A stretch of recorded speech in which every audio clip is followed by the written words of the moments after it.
আজ আমি পিকের ছাদের উপরে ল্যান্ড করতেছি কারণ এখান থেকে আমি পেট ভরে কিল করব।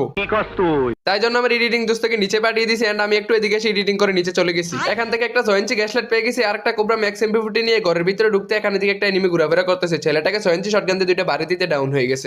এটাকে লোড বক্স তৈরি করে এখানে একটা বেড়া দিয়ে এডব্লিউএম এর বউ স্নাইপারের ছেলেকে আমার হাতে নিয়ে নেই।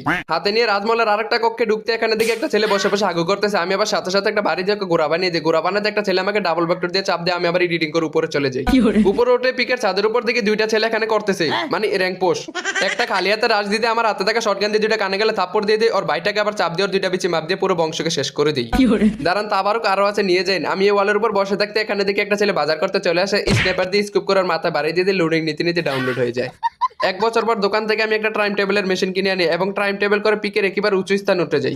আমার থেকে 200 কিলোমিটার দূরে একটা ছেলে গাছের পিছনে বসে বসে মরতেছিল বাট আমি ওকে মরতে দেই নাই। একটু এদিকে ফিরে দিকে একটা ছেলে কার লোডবক্স থেকে টাকা পয়সা চুরি করতেছিল। সাথে সাথে আমি কয়টা বাড়ি দিয়ে দিই বাট ও গ্লোয়াল মেরে নেই। গ্লোয়াল থেকে বের হয়ে জীবন জীবনে দৌড়তেছিল লাঠি দিয়ে আরেকটা বাড়ি দিয়ে নিয়ে আবার একটু দৌড় দিয়ে আবার কয়টা বাড়ি দিয়ে তাও মরতেছে না। ছেলেটার জীবন মনে হয় কই মাছের জীবন। ছেলেটাকে শেষমেশ মারার জন্য একটা গোড়ার ডিম ছড়ে মারে এবং এটা গিয়ে ওকে মেরে দেবে। এত চেষ্টার পরে মারতে পারলাম না কিন্তু শেষে লাঠি দিয়ে একটা বাড়ি দিতে কই মাছের জীবন শেষ হয়ে যায়।